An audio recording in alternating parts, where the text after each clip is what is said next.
السلام علیکم ناظرین، welcome to my YouTube channel.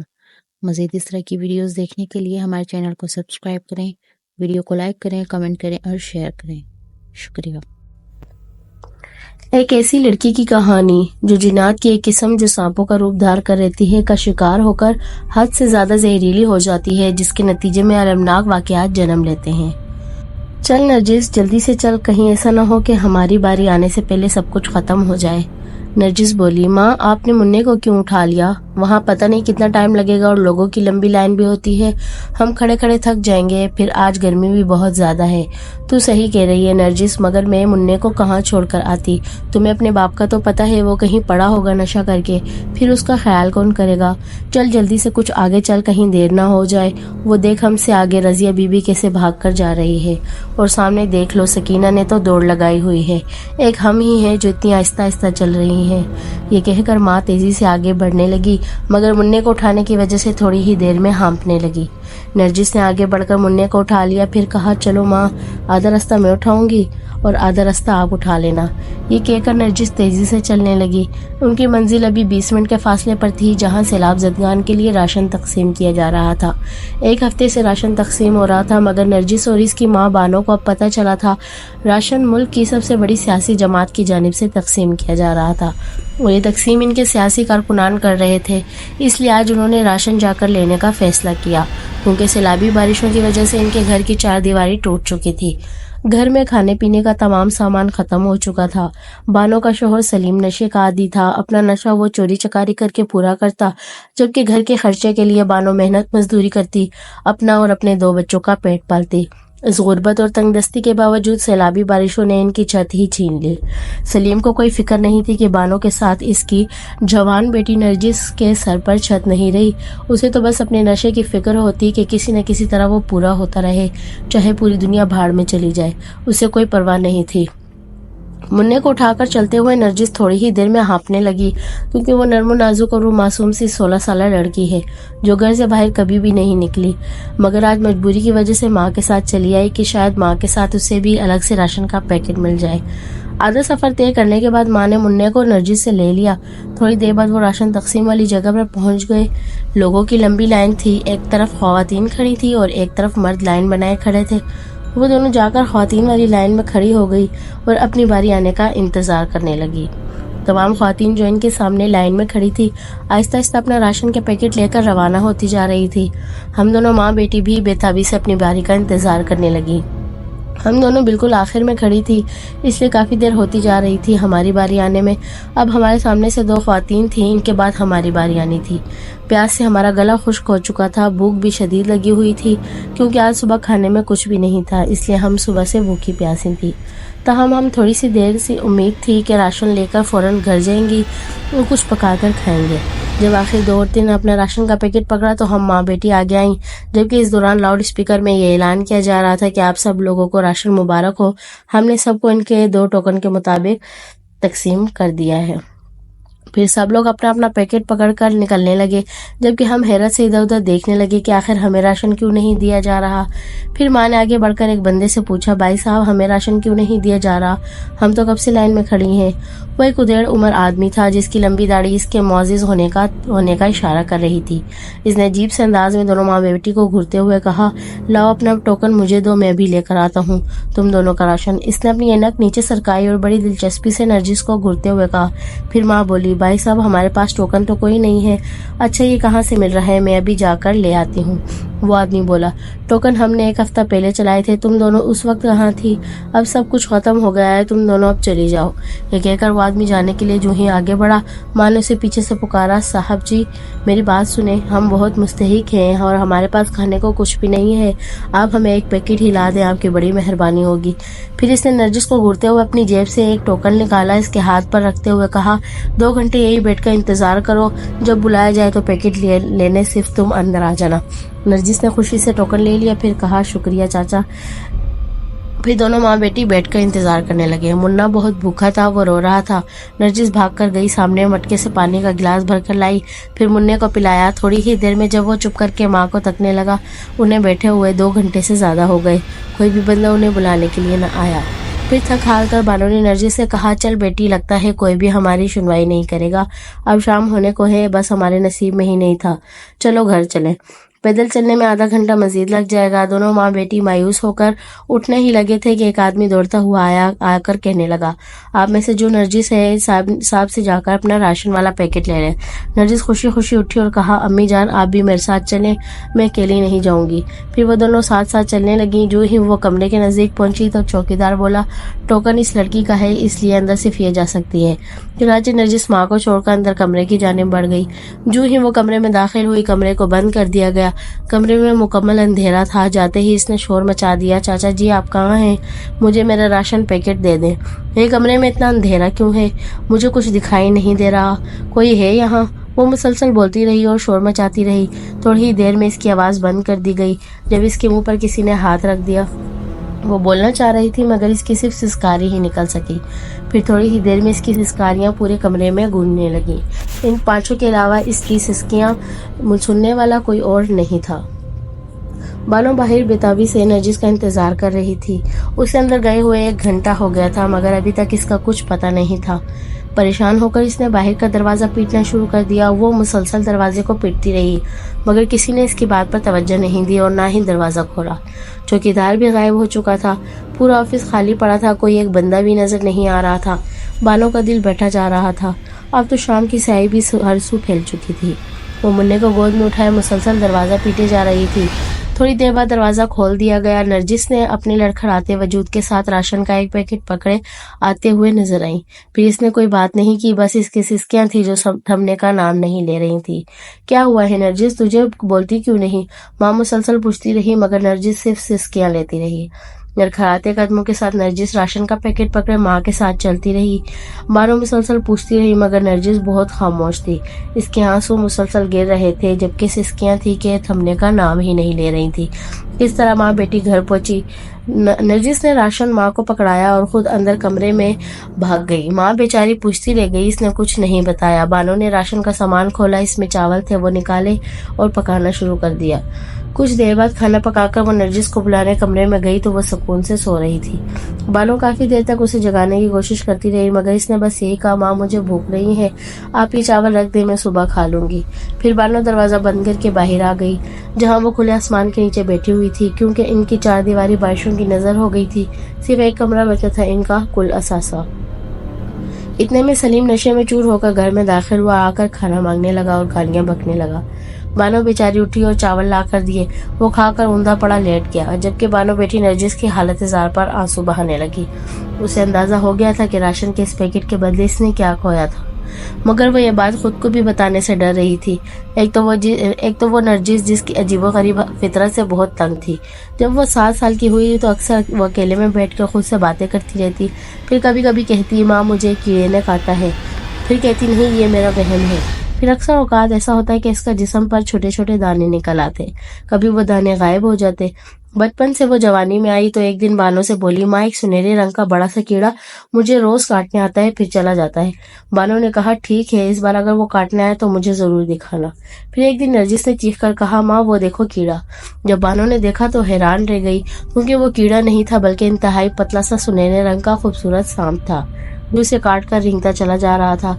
फिर अक्सर औकात ऐसा होने लगा मगर बानो गुर्बत की वजह से इसका इलाज ना करवा सकी क्योंकि जब वो सांप काटता था तो कुछ दिन की तकलीफ के बाद नरजिस बिल्कुल ठीक हो जाती। इसलिए बानो ने इसकी फिक्र करनी छोड़ दी थी क्योंकि फिक्र करने के लिए रोजी रोटी की टेंशन इसके लिए काफी थी। और अब ताज़ा मामला सामने आया था नरजिस के साथ। इस बार तो वो नरजिस के साथ खुद भी फूट फूट कर रो पड़ी। बानो की सारी रात रोने में ही गुजर गई। दिन को नरजिस उठी तो बिल्कुल ठीक और हंस बोल रही थी। नाश्ता करके कहने लगी, माँ आज शाम को फिर राशन लेने लाजमी जाना है। चाचा जी ने कहा था रोज आओगी तो और ज्यादा राशन दूंगा। फिर नरजिस, कल क्या हुआ था तुम्हारे साथ? बानो ने फिक्रमंदी से पूछा। नरजिस ने कोई जवाब नहीं दिया, खामोशी से माँ को देखने लगी। फिर मुन्ने की देखभाल करने लगी। शाम हुई तो माँ से बोली, चलो माँ राशन लेने चले, आज देखना मैं ज्यादा राशन लेकर आऊंगी। नरजिस ने पुरजोश होकर कहा। इसकी बात सुनकर बानो फिक्रमंद हो गई। फिर नरजिस जाने के लिए तैयार होकर आई और कहा, आपने चलना है या मैं अकेली जाऊं? फिर बानो ना चाहते हुए इसके साथ जाने के लिए तैयार हो गई। आधे घंटे तक मुसलसल चलने के बाद वो राशन वाली जगह पर पहुंचे तो हैरान रह गए क्योंकि वहां पर कोई भी नहीं आया हुआ था। फिर बानो ने पूछा, नरजिस यहाँ तो राशन नहीं चल रहा, तुम क्यों ले आई हो मुझे यहाँ? मुझे कल वाली चाचा ने कहा था शाम को आना, तुम्हें ढेर सारा राशन दूंगा। माँ आप यहीं बैठो, मैं भी राशन लेकर आई। पर नरजिस तुम अकेले जाओगी, रुको मैं साथ चलती हूँ। बानो उठने लगी पर नरजिस ने मना करते हुए कहा, आप मुन्ने का ख्याल करें, मैं भी आई। ये कहकर फिर नरजिस ने सामने बने हुए कमरों की जानिब बढ़ने लगी। बानो बाहर बैठकर इसकी वापसी का बेचैनी से इंतजार करने लगी। बानो कमरे में दाखिल हो गई। वो 5 आदमी थे, उधेड़ उम्र, ज्यादातर बढ़िया दाढ़ियों वाले थे। उसे देखकर खुशी से खड़े हो गए। नरजिस ने कहा, पहले मेरा राशन निकालो। सबने 5 पैकेट निकाल कर रख दिए। फिर वो आहिस्ता आहिस्ता एक आदमी की जानिब चलकर आई और एक जहरीली सिसकारी जोर से मारते हुए इसका हाथ पकड़ा, अपने दांत गाड़ दिए। उधेड़ उम्र आदमी को नरजिस का रवैया समझ नहीं आया। फिर वो तेज रफ्तारी से दूसरे बंदे की तरफ बढ़ी। फिर इसने बारी बारी बाकी तीनों के साथ भी यही किया।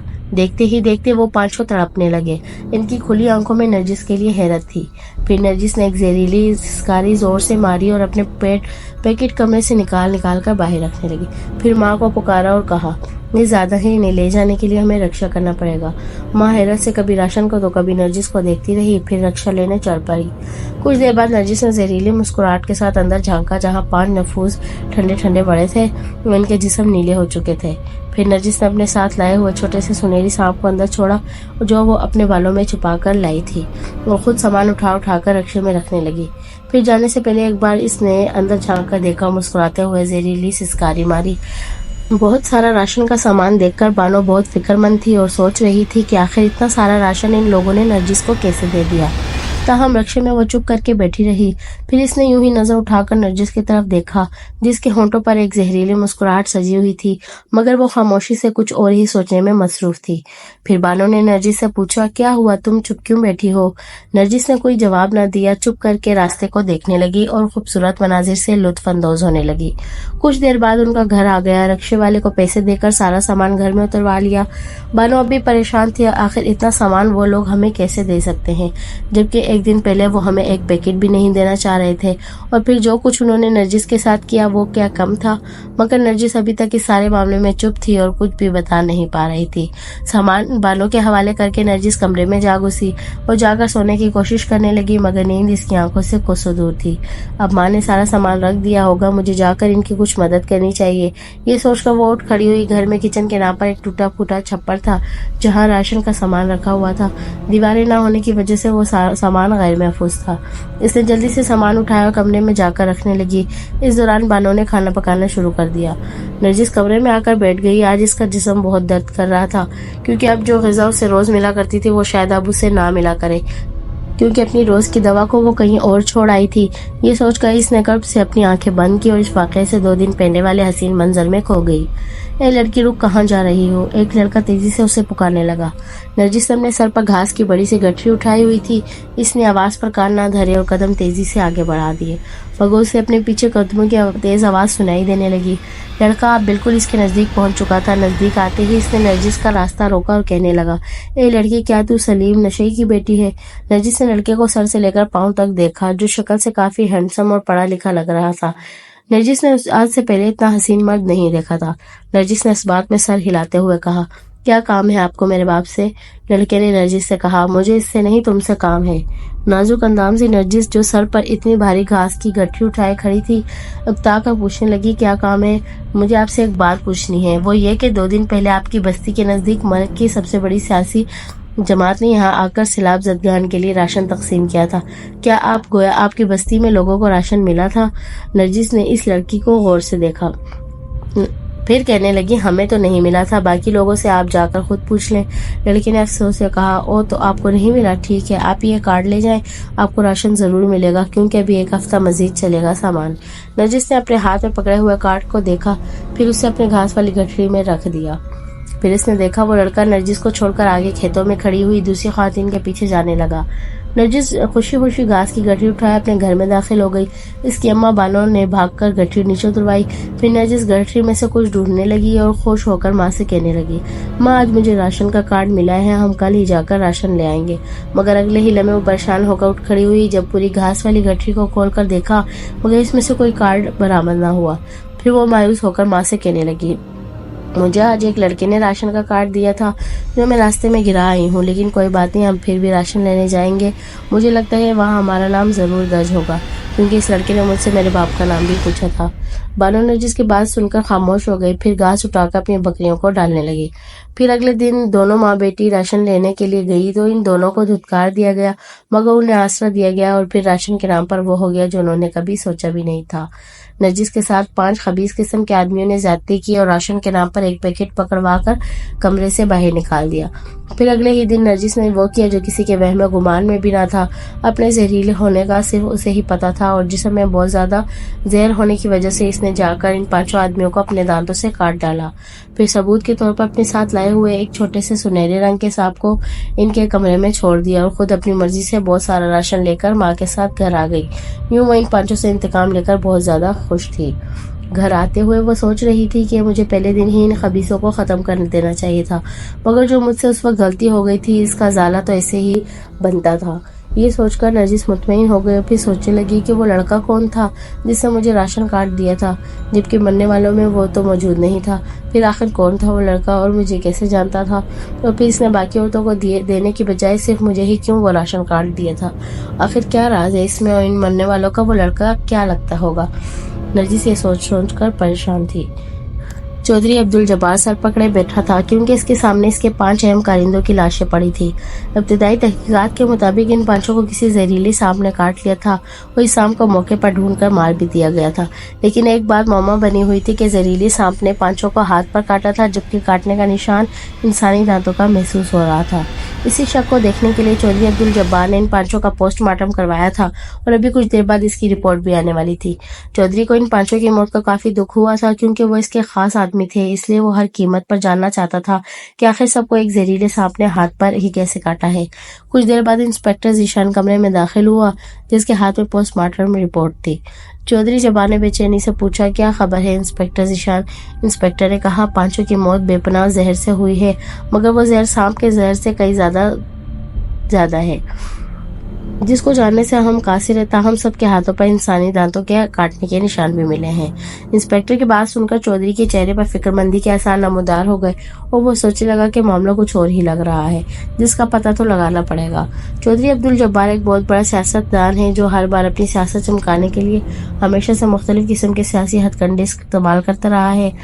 کبھی تعلیم کے نام پر مختلف قسم کے جعلی اسکول بنوا کر دینا تو کبھی جعلی ڈسپنسریاں بنوا کر دینا، اور اب تازہ صورتحال سیلاب کے دنوں کی تھی۔ اس کا پورا سیاسی حلقہ سیلاب کی زد میں آیا ہوا تھا۔ اب اس کے پاس پورا موقع تھا لوگوں کی جھوٹی خدمت کرنے کا، اگلے الیکشن میں اپنی سیاست پکی کرنے کا، اپنی سیٹ پکی کرنے کا۔ اس مقصد کے لیے اس نے اپنی سیاسی کرندوں کو اپنے حلقے میں بھیجا تاکہ وہاں کے مستحق لوگوں کی لسٹ بنا کر لائیں۔ پھر اس کے بعد وہاں کچھ لوگوں کو راشن دے کر خوب اچھی طرح تصویریں بنائی جائیں گی اور مختلف چینلز پر نشر کروائی جائیں گی۔ اس کام کے لیے اس نے اپنے 5 کارندے رکھے جو اس کے ہر اچھے برے کام میں آگے ہوتے تھے، جن کا نام حارث، سعد، ولید، نواز اور خالد تھے۔ وہ 5 خبیث اور شیطان ذہن کے مالک تھے، ایک ایسا کہ باقی کارندے بھی ان کے بارے میں یہی رکھتے تھے۔ چودھری عبدالجبار ان 5 کو اپنا ہر غلط کام ذمہ لگاتے تھے۔ اس بار بھی انہوں نے چند لوگوں کو راشن دینے کا ڈرامہ کرنے کے لیے انہی 5 کو چنا تھا۔ پھر مقررہ تاریخ پر راشن تقسیم کرنے کے لیے سب نے اپنا کام سنبھال لیا۔ پہلے 2 دن انہوں نے چند ایک اسپیشل لوگوں کو راشن کے پیک دیے، پھر تیسرے دن وہ 5 ہر آنے جانے والی خواتین پر نظر رکھنے لگے، مگر ان میں سے ابھی تک کوئی انہیں پسند نہیں آئی تھی اور آپس میں ایک دوسرے سے مذاق کر کے کہنے لگے کہ راشن لینے آپ فقیروں میں سے کوئی حور پری تو نہیں آ سکتی نا۔ پھر وہ کھلکھلا کر ایک دوسرے سے خوش گپیوں اور بےہودہ باتوں میں مصروف ہو گئے۔ پھر حارث جس کی لمبی داڑھی تھی اٹھ کر لائن میں کھڑی خواتین کا جائزہ لینے لگا۔ دیکھتے ہی دیکھتے اچانک اس کی نظر لائن کے آخر میں کھڑی ماں بیٹی پر جا پڑی۔ بیٹی کو دیکھ کر اس کی آنکھوں میں شیطانی چمک ابھری۔ لڑکی کافی چھوٹی تھی، مشکل سے 16 سال کی ہوگی یا اس سے کم، پر انتہائی خوبصورت تھی، جسے دیکھ کر حارث کی رال ٹپکنے لگی۔ وہ ان دونوں کا جائزہ لیتے ہوئے واپس مڑ گیا اور جا کر اپنے باقی ساتھیوں کو بتانے لگا۔ پھر سب نے شیطانی منصوبہ بناتے ہوئے حارث سے کہا، جاؤ حارث اور اپنا دماغ استعمال کرو کہ اس نوخیز کلی کو کیسے یہاں لانا ہے اور اس سے مسلنا ہے۔ وہ مکروہ ہنسی کے ساتھ وہاں سے روانہ ہو گیا۔ پھر وہ ماں بیٹی کے پاس جا کر راشن کارڈ کا ذکر کرنے لگا، مگر ان دونوں ماں بیٹی کے پاس راشن کا کارڈ نہیں تھا۔ یہ سن کر حارث بہت خوش ہوا کیونکہ وہ جو چاہتا تھا وہی ہونے لگا۔ پھر اس نے ایک راشن کا ٹوکن لڑکی کے ہاتھ پر رکھا اور اسے انتظار کرنے کا کہا۔ پھر جب بہت انتظار کروا لیا اور باقی تمام خواتین بھی چلی گئی तो अब सिर्फ दोनों माँ बेटी सहन में बैठी अभी तक इंतजार कर रही थी। फिर हारिस बाहर निकला और चौकीदार से कहने लगा, जाओ और जाकर इस लड़की को बुला लाओ, याद रखना राशन में सिर्फ इस लड़की का नाम है, सिर्फ इसे ही लाना। चौकीदार वहां से रवाना हो गया और कुछ देर बाद इस लड़की को बुला लाया। फिर हारिस ने चौकीदार से कहा, तुम्हारी छुट्टी, अब तुम जा सकते हो। इसके जाते ही 5 शैतानों ने लड़की को अंदर बुलाया और दरवाजा बंद कर दिया। फिर कुछ देर बाद दरवाजा खोलकर लड़की को एक राशन का पैकेट देकर रवाना कर दिया। वापिस आकर इन खबीसों ने अपनी इस कार्रवाई का चौधरी अब्दुल जब्बार को भी बताया, जिसे सुनकर वो भी महजूज हुआ और कहने लगा, वाह तुम लोग तो काफी मौजें करते रहते हो हर जगह, वाह बहुत खूब। चौधरी से दाद लेकर वो पांचों खिलखिलाकर हंस पड़े। फिर चौधरी जब्बार ने अपनी मूंछों का ताव देते हुए कहने लगा, बड़े खबीस हो तुम सब के सब। फिर हारिस कहने लगा, है? ये सुनकर चौधरी ने फलक शिकाफ कह कहा लगा दिया। इस वाकये को 2 साल गुजर गए थे। अब भी मुझे सोच सोचकर काफी हैरत हो रही थी कि आखिर वो लड़का कौन होगा। ये बात तो तय है कि वो मुझे और मेरे बाप को जानता था। मैं उन्हीं ख्यालों में डूबी हुई थी कि माँ ने मुझे आवाज दी, नरजिस कहाँ हो तुम? जल्दी से मैं माजी की ख्यालों से निकली और माँ की तरफ चल पड़ी। हमारे घर में 2 सालों में ये तब्दीली आई थी कि घर की दीवारें किसी खुदा तर्ज बंदे ने तामीर करवा दी थी और हमारे कमरे की छत जो बारिश के मौसम में टपकती रहती थी पक्की करवा दी थी। बाकी के हालात बिल्कुल वही थे। अम्मा लोगों के घरों में मेहनत मजदूरी करती थी, जबकि मेरे अबू पहले से ज्यादा नशा करने लगे थे। मैंने माँ के पास जाकर पूछा, जी अम्मी आपने मुझे बुलाया है? माँ ने कहा, हाँ नरजिस आज मेरी तबीयत बहुत ख़राब है, तुम चौधरी साहब के घर चली जाओ और आज का काम करके वापस आ जाना, क्योंकि चौधरी साहब के घर पहले एक और मुलाजमा थी, इसने काम छोड़ दिया था, पर इसी मुलाजमा ने मुझे वहाँ पर 1 हफ्ते पहले ही नौकरी दिलवाई थी। तनख्वाह भी बहुत अच्छी है, इसलिए अगर मैंने पहले ही महीने छुट्टी कर ली तो वो बहुत नाराज़ होंगे। फिर मैंने माँ से एक ख्याल के तहत पूछा, ये वही चौधरी साहब हैं जो इस इलाके के सियासतदान हैं? माँ ने इस बात में सर हिला दिया। मैं चुपके से उठी और काम करने के लिए चौधरी के घर की तरफ रवाना हो गई। पिछले 2 सालों में घर से बहुत कम निकलती थी। इसकी वजह भी वो वाकया था क्योंकि पुलिस पूरे 6 माह तक इसके इलाके में घूमती रही थी और लोगों से पूछती फिर रही थी कि आपके इलाके में कोई ऐसा लड़का या लड़की है जो बहुत ज्यादा जहरीला हो या उसे किसी पागल कुत्ते ने काट लिया हो, मगर कोई भी कुछ ना बता सका। यूं पुलिस की जानिब से भी खामोशी हो गई। उड़ते उड़ते ये खबर मुझ तक भी आ पहुंची थी, इसलिए मैंने घर से निकलना ही छोड़ दिया था। इस बात को पूरे 2 साल गुजर चुके हैं, वो एक केस यकीनन बंद हो चुका होगा, इसलिए मैं भी अब फिक्रमंद नहीं थी। कुछ देर बाद मैं चौधरी साहब की हवेली में पहुंच गई। हवेली बहुत बड़ी और शानदार थी। उसे देखकर मैं हैरत में डूब गई। 1-2 बंदों ने मुझे रोककर पूछा कि तुम कौन हो और किससे मिलना है। जब मैंने बताया कि मैं नई नौकरानी बानो की बेटी हूँ तो उन्होंने मुझे हवेली के अंदर जाने दिया। वहां पहुंचकर मैंने बेगम साहिबा को माँ की तबीयत का बताया और कहा मैं आज इनकी जगह पर काम करने आई हूँ। उन्होंने मुझे कुछ नहीं कहा और घर की दूसरी मुलाजमा को कहा कि वो मुझे घर का काम बताए। मुलाजमा के समझाने पर मैं किचन के तमाम काम तेजी के साथ निपटाने लगी कि अचानक बेगम साहिबा किचन में आई, आकर मुझसे कहने लगी, मेरे लिए जूस बना कर ले आओ। मैंने जल्दी से जूस बनाया और लीमू निचोड़ने के लिए जो ही छुरी का इस्तेमाल किया, एकदम मेरी उंगली पर कट लग गया, लेकिन कट लगने से पहले मैं लीमू निचोड़ चुकी थी। मेरा खून बहने लगा। ऊपर से बेगम साहिबा मुझे आवाज़ें देने लगी। मैं खून आलूद छुरी देखकर बेगम साहिबा को जूस देने चली गई, मगर जो ही मैं वापस आई इस छुरी से मुलाजमा सब्जी काट रही थी, जबकि बेध्यानी में इसने छुरी पर लगा हुआ खून भी नहीं देखा था। मैं परेशान हो गई और इससे छुरी लेने के लिए आगे बढ़ी, मगर इसने मुज़ाहमत करने के लिए हाथ पीछे बढ़ाया। मैंने जब दोबारा छुरी लेनी चाहिए तो मेरे हाथ का राहोन इसके हाथ में चुभ गया और वो वहीं तड़पने लगी। मैं एकदम परेशान होकर किचन से बाहर निकल आ गई, मगर मैंने अपने हवास कंट्रोल करते हुए भागने की बजाय बेगम साहिबा को जाकर बताया कि आपकी मुलाजमा को कुछ हो गया है। मेरे कहने पर वो दौड़कर आई तो देखा इसके मुंह से झाग निकली हुई थी। वो बस आखिरी हिचकियां ले रही थी। मुझे काफी अफसोस हो रहा था और डर भी लग रहा था कि अब बता नहीं क्या हो जाए। फिर अचानक बेगम साहिबा की आवाज मेरे कानों में आई। एक तो रजिया को पुरानी मिर्गी थी, बेचारी को आखिरी मिर्गी का दौरा उसे ले ही गया, हमेशा हमेशा के लिए, भाई बेचारी। फिर अफसोस करते हुए एक मुलाजिम को आवाज़ देने लगी कि रजिया के घर वालों को इतला दो कि बेचारी मिर्गी के दौरे से फौत हो गई है।